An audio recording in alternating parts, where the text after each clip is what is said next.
नमस्ते दोस्तों। आज मैं एक धार्मिक कहानी लेके आपके सामने फिर उपस्थित हूँ। गीता भक्ति कहानियाँ में आपका स्वागत है। और मेरी इस चैनल को आप पहली बार हैं सब्सक्राइब कर देना, लाइक और शेयर करके ज़रूर बताना मेरे दोस्तों। नमस्कार।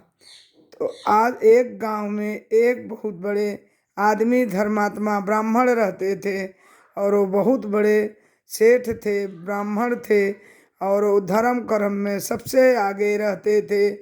और वो हर साल ब्राह्मण भोजन के लिए हर नवरात्र में पूजा पाठ करके ब्राह्मणों को भोज कराते थे, दान पुण्य करते थे। और हर नवरात्र में यही उनका क्रम चलता रहा। एक बार ब्राह्मणों को 101 ब्राह्मण हर एक साल में उन भोजन कराना उनका अनिवार्य था। एक बार ब्राह्मण भोज के लिए निमंत्रण दे कर आए, सबको निमंत्रण दिए।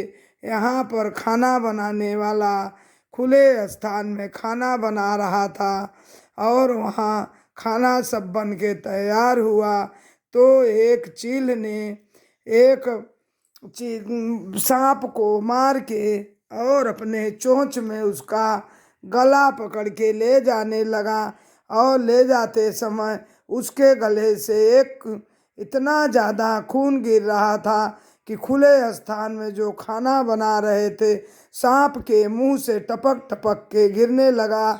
और इतने में वो जो उसके मुंह का जहर था और वह खाना बनाने वाले के खाना के सब्जी में पड़ गया और उसी सब्जी में उसका जितना जहर था सब मिल गया और वह खाना बन गया और वह चील चली गई।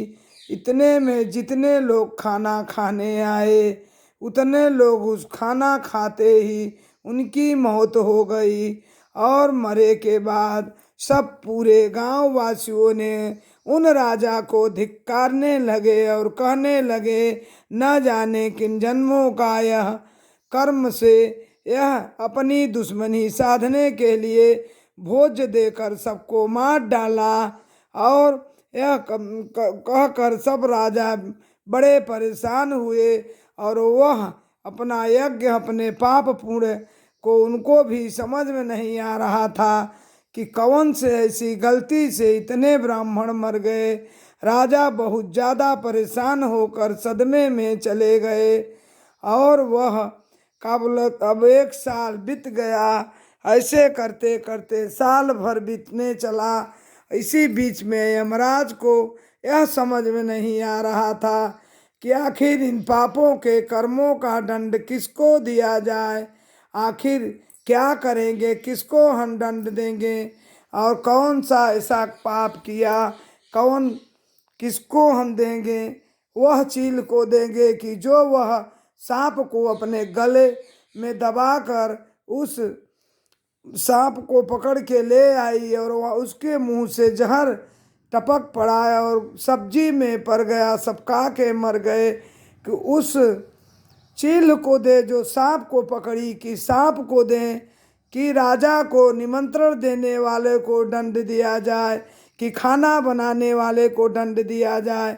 यह सोचकर यमराज और चित्रलेखा दोनों परेशान थे और सोचे कि अब क्या करूँ। ऐसे करते करते सोचते विचारते यमराज को समझ में कुछ नहीं आया। एक साल का दिन बीत गया और इतने में जब दूसरा साल आया तो ब्राह्मण ने सोचा कि अब क्या करूँ, अपने पाप को प्रायश्चित करने के लिए मुझे कुछ न कुछ तो करना पड़ेगा। राजा ने बहुत बड़ा हवन यज्ञ और यज्ञशाला हवन और कराया और यज्ञ कराया बहुत बड़ी। उसी में सबको निमंत्रण दिए और बहुत दूर से बाहर से निमंत्रण दिए। सब लोग आने लगे और आते समय गांव के द्वार पर एक बुढ़िया बैठी थी, 100 साल की थी। वह बुढ़िया ने देखा और कहा कि देखो, इस छली राजा ने फिर निमंत्रण दे के सबको बुलाया है, फिर मार डालेगा और किसी को समझ में नहीं आएगा। अरे राजा भी फिर मर जाएंगे सब।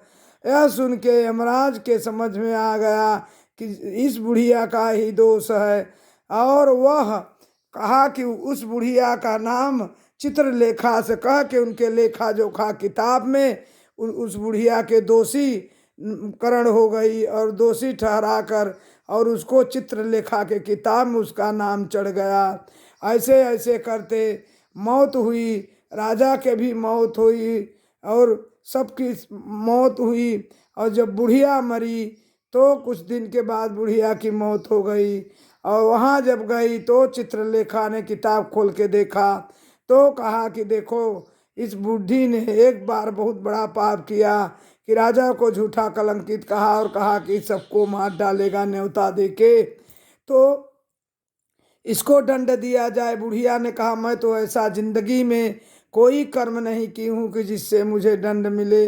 तो यमराज ने कहा कि आपने एक बार राजा को झूठ कह के इल्जाम लगाया, इसलिए आपको जितना वह लोग मरे थे न मैं चील को दंड दूंगा, न उस सांप को दूंगा, और ना ही राजा को दूंगा, न खाना बनाने वाले का दूंगा।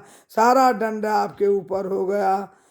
आपको मैं उस पाप का भोगी बनाता हूँ और आपको इसका दंड का और सामना करना पड़ेगा, भुगतना इसके लिए मैं आपको नरक में देता हूँ। यह कहता है 1 साल के लिए नरक दूंगा। तो देखा दोस्तों, किसी को बिना देखे आँख से अशब्द नहीं बोलना चाहिए। किसकी गलती है बिना देखे किसी को गलत नहीं ठहराना चाहिए, अशब्द नहीं बोलना चाहिए, किसी पर शक नहीं करना चाहिए। और न जाने किन कर्मों का कब अशब्द से हमको पाप का प्रायश्चित मिल जाता है, हम भोगते रहते हैं, हमको पता नहीं चलता। हम तो सोचते हैं कि मैं तो पूजा पाठ धर्म कर्म कर रहे हैं, लेकिन न जाने किन किन किन गलतियां कर जाते हैं और हमको पता नहीं चलता। तो धन्यवाद इस वीडियो सुनने के लिए।